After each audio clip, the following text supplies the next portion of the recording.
Hello! So, i-retake ko ulit ito kasi apparently walang audio yung unang nilabas ko kaninang umaga. So, syempre, naggising ako. Nakita ko dami nagre-reklamo, walang audio. I-retake ko na lang uli para walang away. Kailangan marinig nyo si Tita Marbs eh. Ah! Ito na. Sige, sige. Ulitin na natin, ano.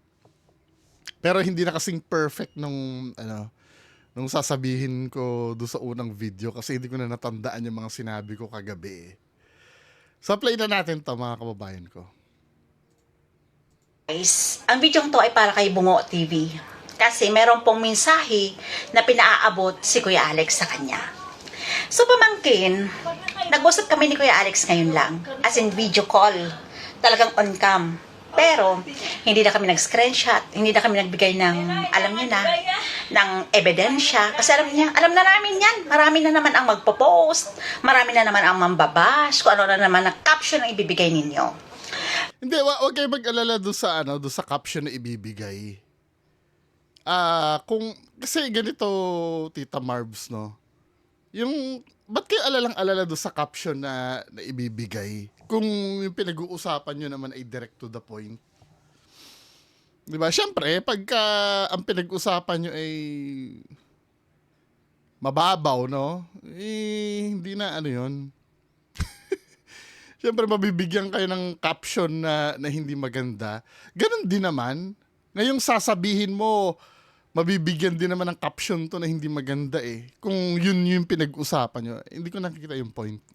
So ito to, Bungo, sinabi ko kay Kuya Alex na mabait ka naman talaga eh.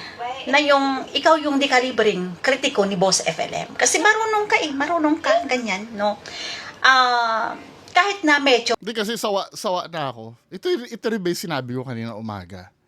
Ilalagay ko na lang yung unlisted na sagot ko, no? Just in case na gusto nyong malaman yung sagot ko noong una. Hindi ko na natatandaan eh. Hindi ko kasi napansin yung settings kagabi na nagpalit kasi ako ng sound card. Or may ginamit kasi ako ibang application dito na kaya na-mute ito si Tita Marbs do sa unang video ko. Kung gusto niyo makita yung unang sagot ko dito, ilalagay ko unlisted yan sa baba. Pero ano yung sabi niya dito? na mabait ka naman talaga eh. Na ikaw yung dekalibring kritiko ni Boss FLM. Kasi marunong ka, ganyan, no? Ano kasi, Tita Marbs, no? Nanggaling na ako sa brutal na sagutan noon. 'Di ba may debate compilation ako? Yung dinidikdik ko talaga yung kausap ko pag hindi siya nakakasagot. Ilalagay ko yung link sa baba, no, yung compilation ng mga debate ko dati.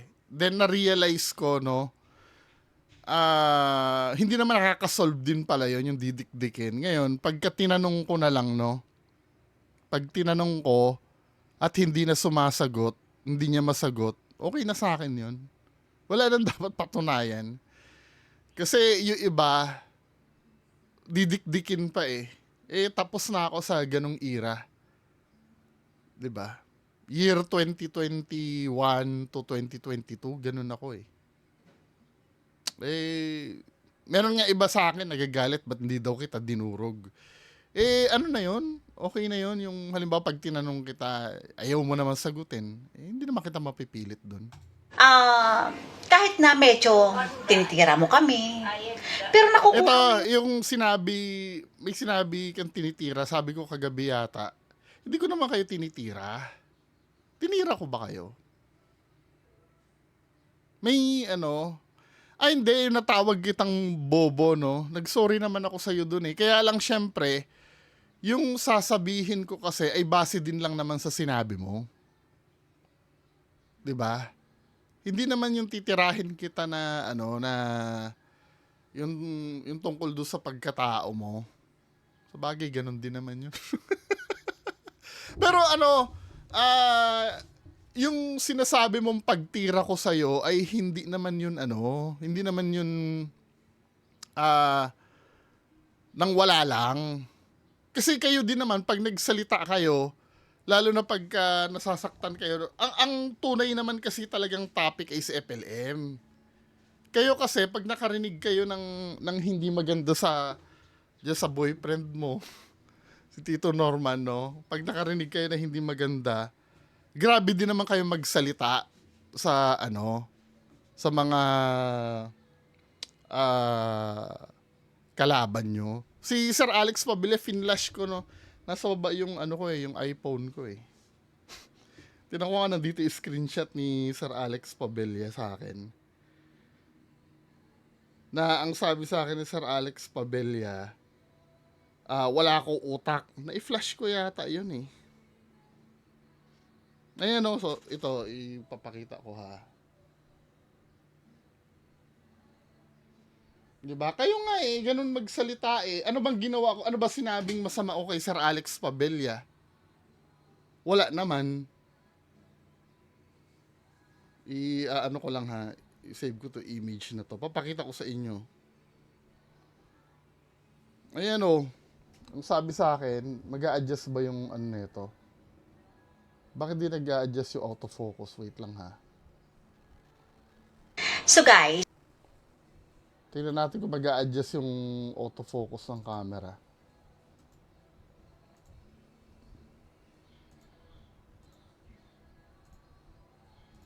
Tama ha.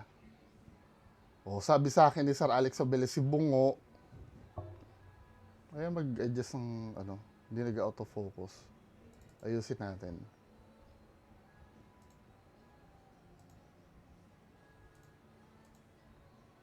Ayan si Bungo, wag mong patulan. Kasi bungo na nga ay wala nang laman ang ulo niyan. Kaya, di ba?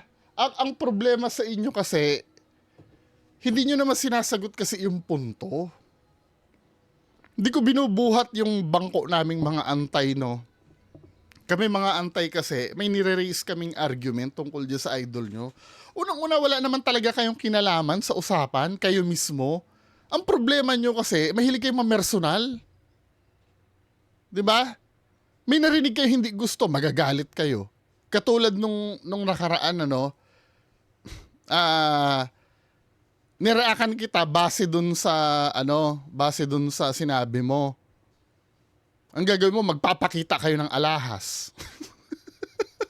Instead na sagutin nyo yung main punto, yun ang ginagawa nyo kasi.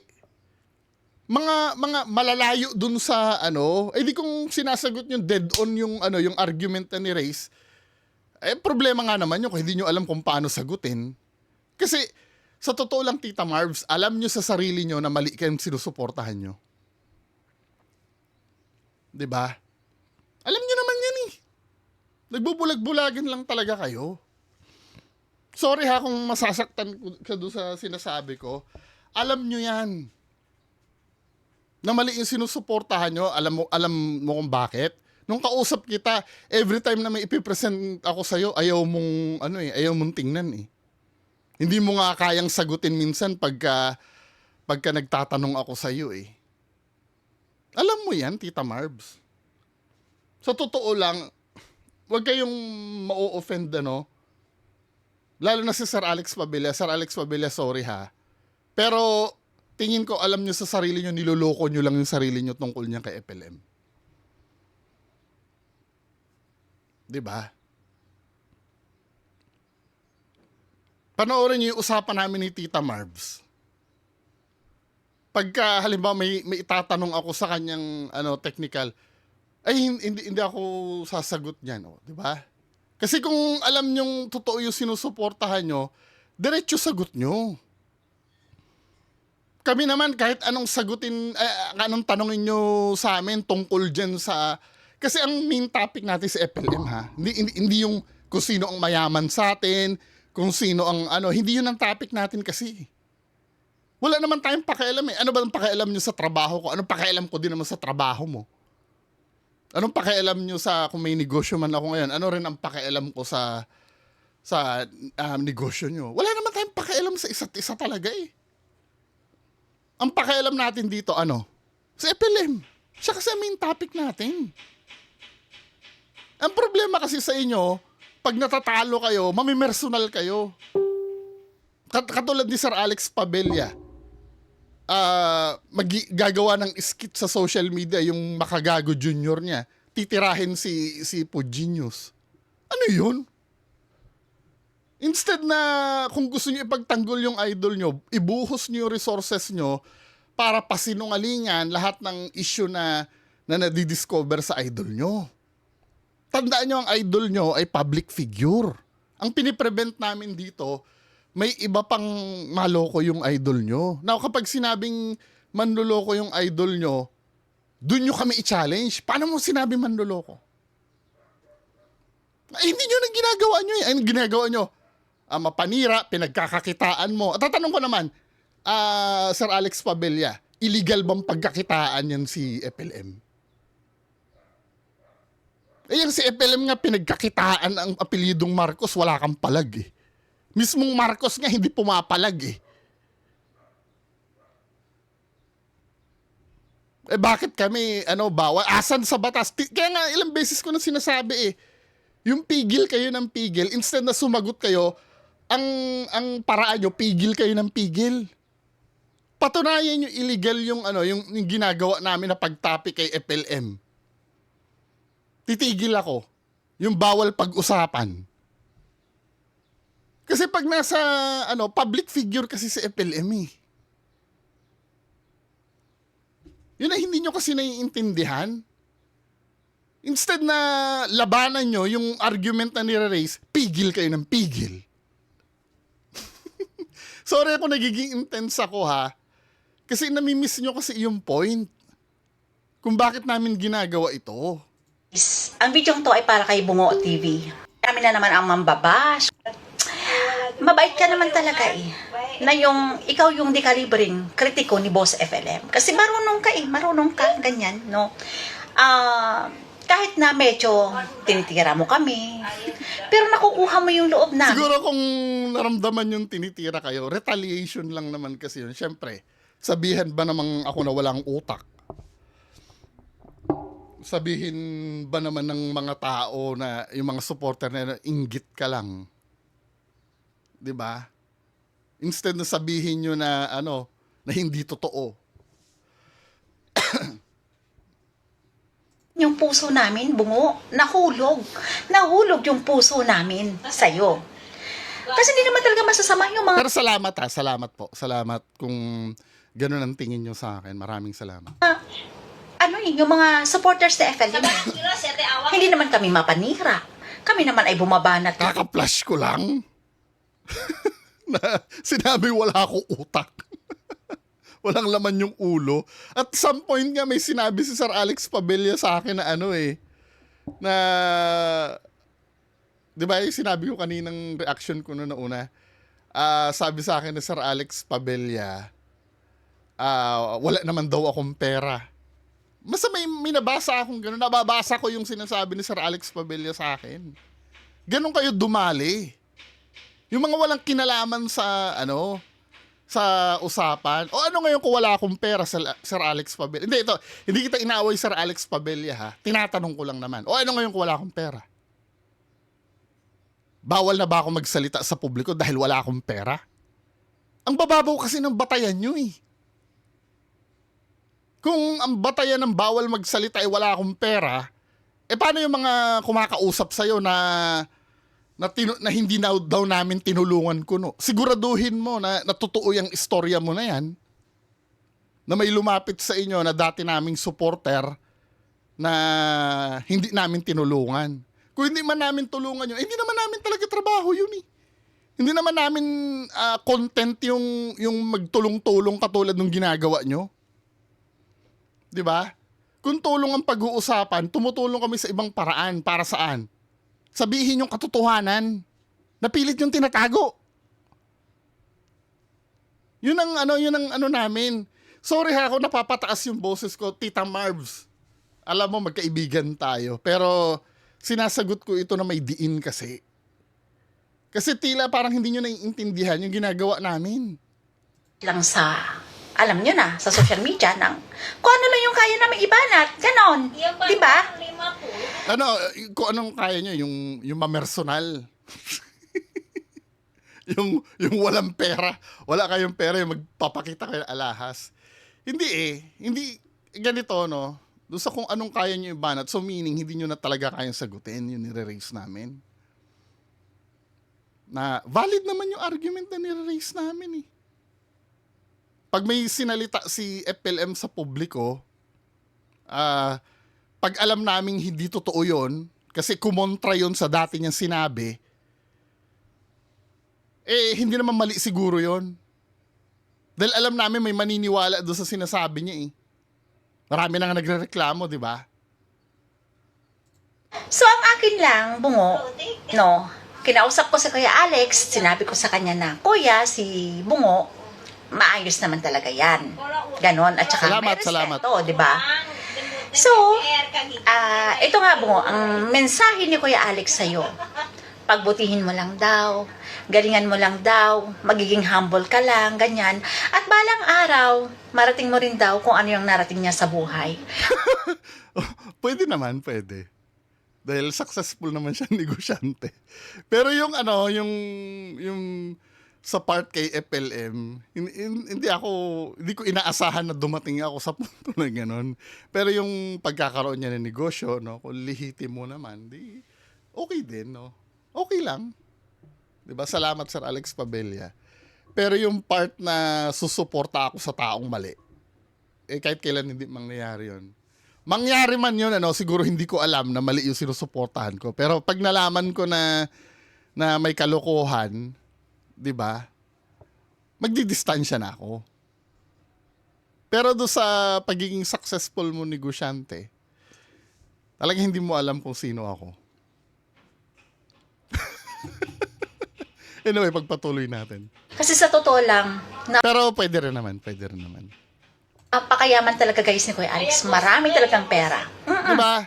Yung yaman ni Sir Alex kasi na yan, wala namang kwentang usapin yan eh. Kasi hindi naman kami interesado talaga dyan. Oo, nakakahanga, no? Kasi parang napanood ko siya sa KMJS. Sa KMJS nag-start na yata siya na, na tricycle driver. Tapos nakapagpatayo nga ng gasolinahan, ganyan, di ba? Nakakahanga nga naman, pero with all due respect kasi, hindi naman kasi yun ang ba't ba pilit kayo ng pilit sa istoryang mayaman-mayaman na yan? Hindi naman yan big deal sa amin. Kasi kung tutuusin yung mga kinalaban din namin na supporter ni FLM, mga big time din sa Amerika eh. 'Di ba? Executives pa yun ng ibang kumpanya sa Amerika na nagising na ngayon. Madami. Malamang mas mayaman pa kay Sir Alex, lalo na si Bernard Chong. 'Di ba? Yun talaga, sobrang yaman no ni Bernard Chong. Galing sa pamilya na may-ari ng World Balance. Baka bakterya lang yan kay Sir Alex Pabella kumpara doon. Tapos si Bernard Chong pinagmumura na lang ni FLM ngayon. 'Di ba? Hindi nakaka-inspire yung buhay ni Sir Alex Pabella, pero hindi naman kami interested diyan. Siguro kung ang topic natin yung pagsusumikap ng isang tao, pwede nating pag-usapan si Sir Alex Pabella na nagsimula siya sa ganire, sa ganyan. Pero yung sasabihin mo na wala naman kasing pakialam diyan, ma'am. 'Di ba? Kung ano yung achievement nyo sa buhay, wala naman kaming doon. Wala ka naman kaming ayoko sabi walang pakialam. Siyempre gusto ko rin na ma-recognize kung ano yung narating nyo sa buhay. Pero hindi naman yun ang topic natin. For example, ganito, no? Sasabihin ko, si FLM manloloko, for example. Sabihin ko. Biglang sasabihin nyo, mayaman yan si Alex. Ano naman kinalaman ng yaman ni Sir Alex Pabella doon? Diba? Tapos magpapakita kayo ng alahas. Ano naman ngayon ang kinalaman ng alahas nyo doon sa... Nagigets nyo o hindi? Na lang, kung gusto mo, Tita Marbs, na sagutin punto por punto itong sinasabi ko, I'm so sure, hindi mo gagawin yan. Diba? Ano ang kinalaman ng pagiging mayaman ni Sir Alex Pabella doon sa mga tinututulan namin kay FLM? May bearing ba yon? Kasi kung tutuusin, kung ang iniisip nyo, yung pagiging mayaman ay ligtas na sa sa maling ginagawa, ay matagal nang absuelto si Saldico. Yung mayaman yun. Pero may mali din kasi kay Saldico, di ba? Nagigets nyo ibig ko sabihin? Stop using yung yung pagiging mayaman. Hindi naman kasi yun ang main issue eh. Sabi nga niya sa akin, Ate Marbs, Ate Maymay, sobra talaga akong busy eh. Yung social media na to, ano lang to eh, yung alibangan ko lang to, ganyan. Oo, totoo, which is totoo talaga. Sabi nga ni Kuya Alex sa akin, pag umuwi daw ako, gagala doon niya ako kahit saan, kahit ano daw request ko, ibibigay niya talaga. Baka kayo magkatuluyan yan. Sa totoo lang, mas bagay kayo niyan, ma'am. Kung single ka, ma'am, single si Sir Alex Pabella eh. Yun, isa ako sa matutuwa pag kayong dalawa nagkatuluyan yan. Seryoso. Tigilan nyo na si FLM. Kayo yung maging maligaya. Ay, isa ako sa unang matutuwa kapag kayong dalawa yung nagkatuluyan. Seryoso yun. Hindi, walang halong panloloko yun o biro. Kasi parang parang deserve yung malayo dito eh. Kung ano yung meron dito sa issue na to. 'Di ba? Kung kayong dalawa magkatuloy, isa ako sa magiging maligaya doon. Talagang magbablog kami, ganyan-ganyan. O, di ba? So, pagiging mabait lang bungo, sasama ka namin sa trip namin. O, yun ang Andun ako sa likod. Pwede, no? Pwede. sabi ni Kuya Alex. Basta daw, ang hiningi lang niya, open siya for interview. Bungo, just DM me. At ako, Okay, salamat. Open sa interview. Baka naman kasi pagka tinanong, iiwas na naman ng iwas. 'Di ba? Okay yun, interviewin ko si, sige, magfa-find ako ng schedule na interviewin ko si Sir Alex Pabella. Okay yun, interesting. ang bahala, ipasit yung interview yung dalawa. Sasabihin ko kay Kuya Alex. Basta ang hinihilang niya na, huwag naman daw masyadong tirahin si FLM kasi kaibigan Yung, niya yun eh. hindi, ganito. Dito ako medyo, Tita Marvs eh. Basta ang hinihilang niya na, huwag naman daw masyadong tirahin si FLM kasi kaibigan niya yun eh. Kasi 2020 pa namin sinusundan sa FLM.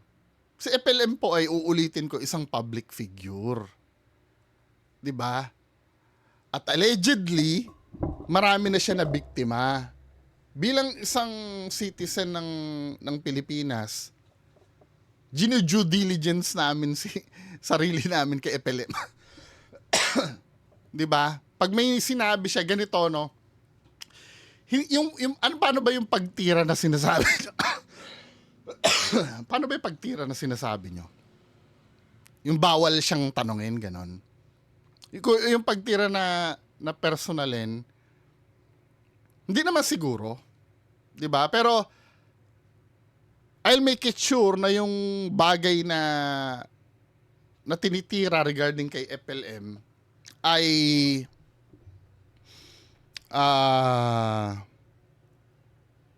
tungkol sa mga bagay na nilabas niya sa public. Kasi pag nilabas sa public yung may sinabi siya na lumabas sa publiko, for example, yung sinasabi niya na may 40 million siya na napapang-humanitarian. Tapos bilang sasabihin niya, wala siyang kapera-pera sa susunod nung nakulong siya. Siyempre, ibabangga namin yun. 'Di ba? Ngayon, with all due respect sa inyong dalawa, wala kayong karapatan na pigilan kami kung anong gusto naming sabihin kasi ine-exercise namin yung rights namin bilang citizen ng Pilipinas at protektado kami ng freedom of speech. Now, kayo, may kalayaan din kayo. Meron din kayong kalayaan ng freedom, redundant, kalayaan ng freedom of speech. May kalayaan din kayo mamahayag. Hindi rin namin kayo pipigilan. Ganito ang gagawin nyo, no?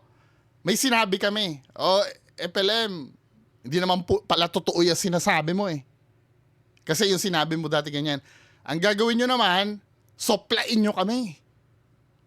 Bungo yung sinabi mo, sablay yun, kasi ganyan. Ganon dapat. Kontrahin nyo kami. Ako na yung nag-i-encourage sa'yo, sa inyo. Hindi yung, wag mo nang hindi pwede yun eh. Karapatan ng bawat isa yun. Kasi yung idol nyo, public figure. Siya yung nagsasalita sa public. Katulad ko, nagsasalita din ako sa public, pwede nyo sagutin din itong sinasabi ko. Hindi ko kayo pipigilan dahil kalayaan nyo din yan. Nakakapagsalita. Actually, yung salita nyo nga sa akin, katulad ng pagsabi na wala akong utak. Di ba? Kung tutuusin, below the belt na yun eh. Di ba? Pero wala eh. Freedom nyo yun ang gagawin ko. Di ba? Buti nga ako, ang sinisita ko lang, yung sinasabi niya lang sa publiko.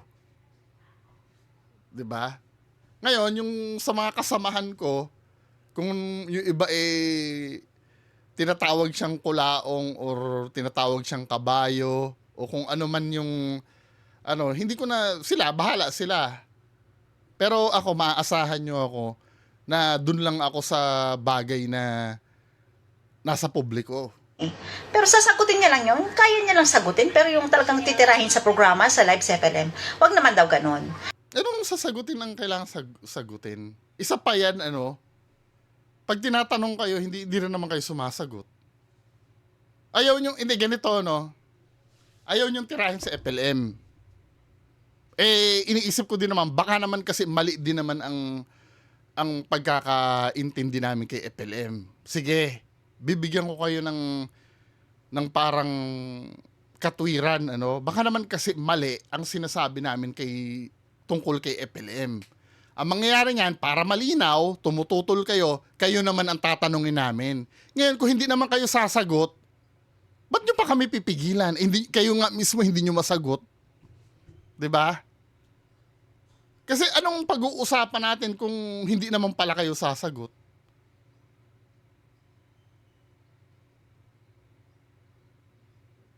Diba? Every time na lang may tatanungin ako, ay, hindi ko masasagot yan. Paano pa tayo nag-usap? Diba? Naiintindihan ko naman yon na hindi nyo masagot. Kaya lang syempre, kung gusto nyo kaming pigilin na sa ginagawa namin, syempre, kayo sasagot nun. Pag nasagot nyo, okay, ganun pala. O hindi na namin itutuloy. Alam na namin yung dahilan eh. Pero kung hindi nyo rin naman masabi, gusto nyo lang itumigil kami, hindi naman po pwede yun, Tita Marbs. So, hindi mo naman yung ginawa sa akin, Bungo eh.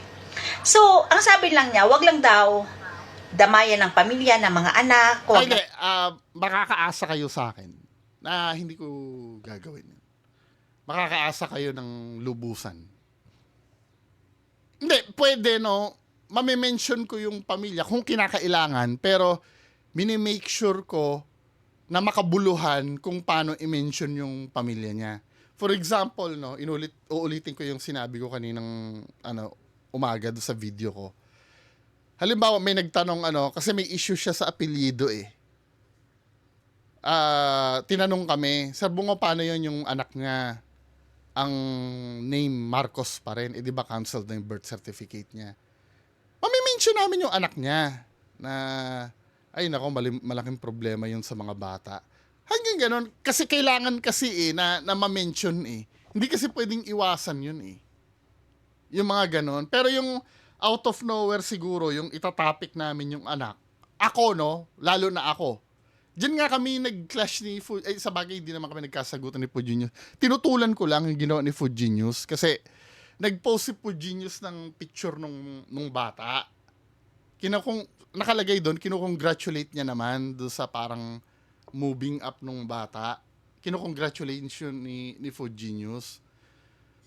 Sabi ni Food Genius, wala naman daw siyang masamang sinabi doon sa bata. Oo nga naman, wala naman siya masamang sinabi. Kaya lang, syempre, ikaw Food Genius, kilala ka na kaaway ni FLM. At yung mga nakasubscribe sa'yo ay galit din kay FLM. Pag nakita yung bata, syempre, baka may masabing hindi maganda doon sa bata. 'Di ba? Tinutulan ko yon. Pero kung halimbawa, may mga tanong na valid naman na need i-mention yung mga anak. Hindi naman mini-mention yung yung yung name. Pwede naman siguro yon.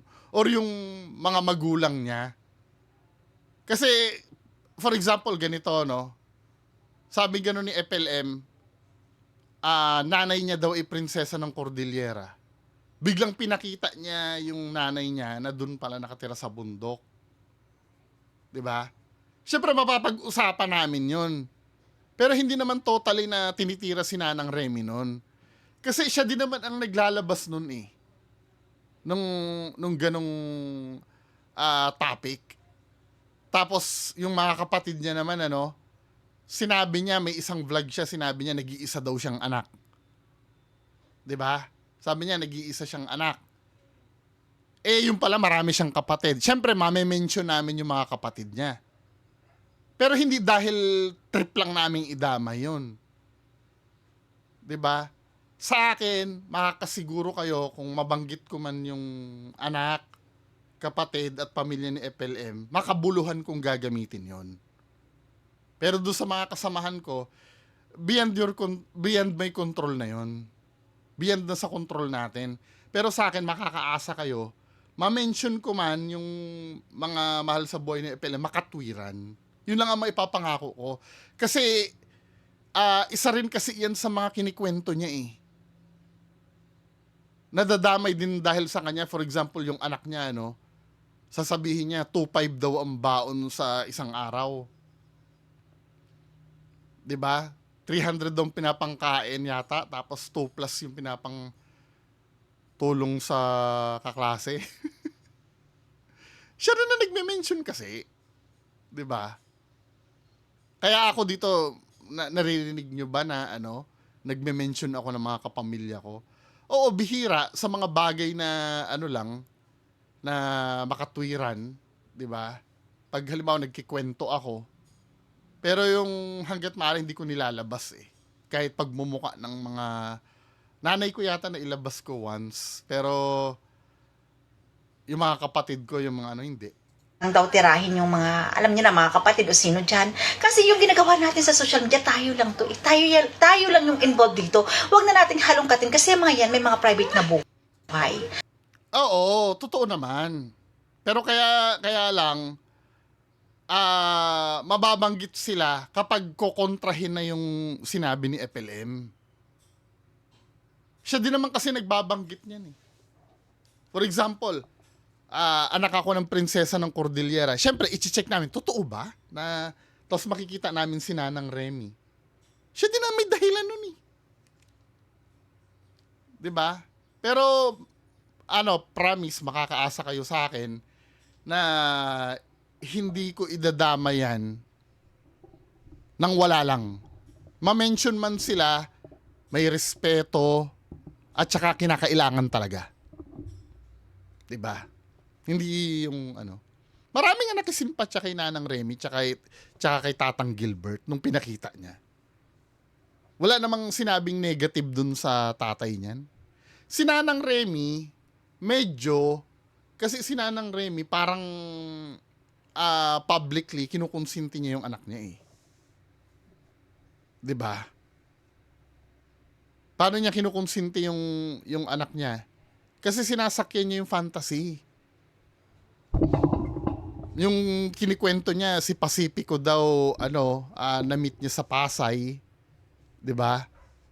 Now, kung si Nanang Remy nadamay dun sa part na yon, inutos din ni FLM yun. Siya rin may kasalanan nun eh. Paano namin naging kasalanan yun?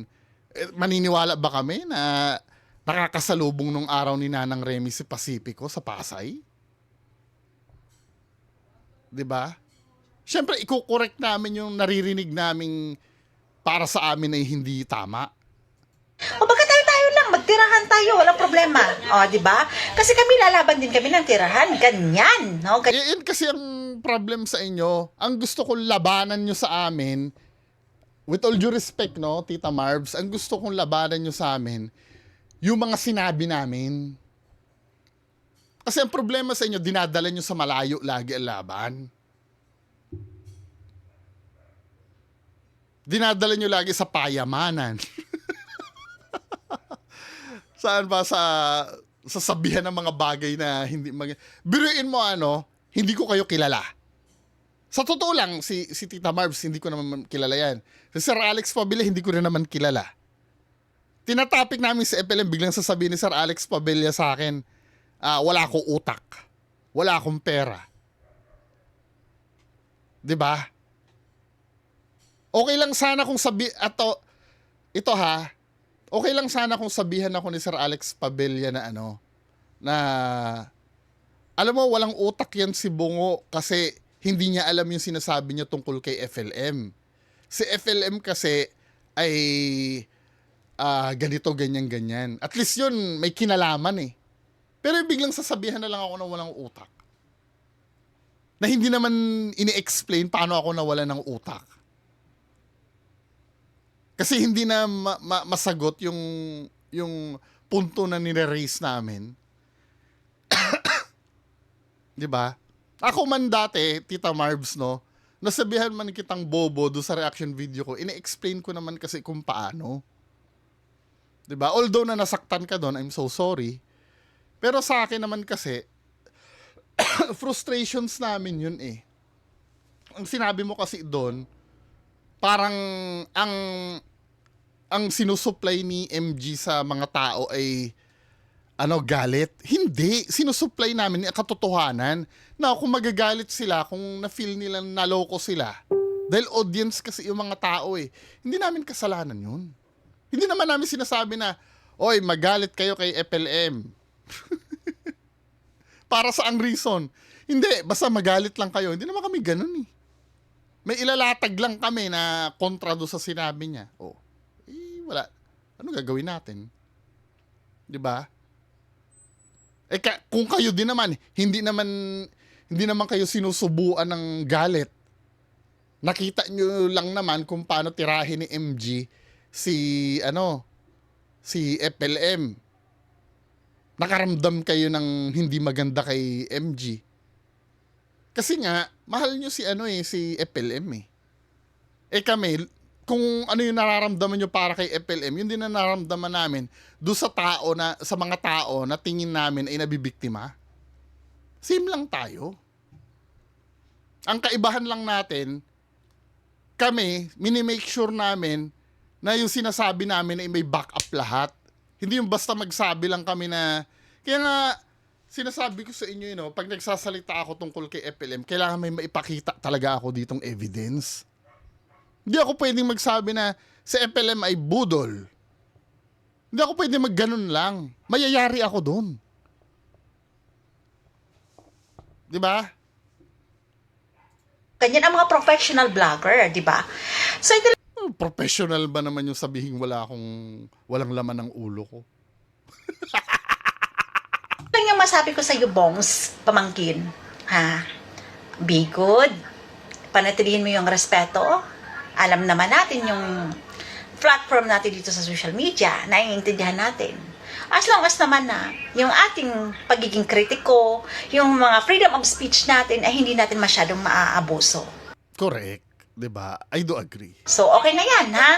So, kung gusto mo makausap si Kuya Alex, gusto mo ma-interview, okay. Sige, gawa natin ng schedule kung kailan pwede si Sir Alex. Fine, no problem. Walang problema daw sa kanya. Magpapa-interview daw siya, Bongs. Magpapa-interview daw siya. So, ganyan lang. Ayan, at least napaabot ko sa'yo. Mensahe ni Kuya Alex, ha? Sinabi niya yan sa akin, ha? Lahat, wala akong dinagdag dyan. Wala akong kulang. Wala akong dyan. Basta, sinabi ko lang sa kanya na mabuti kang tao, na may respeto ka, na mas Salamat, maayos ka Tita kumpara sa Marbs. iba.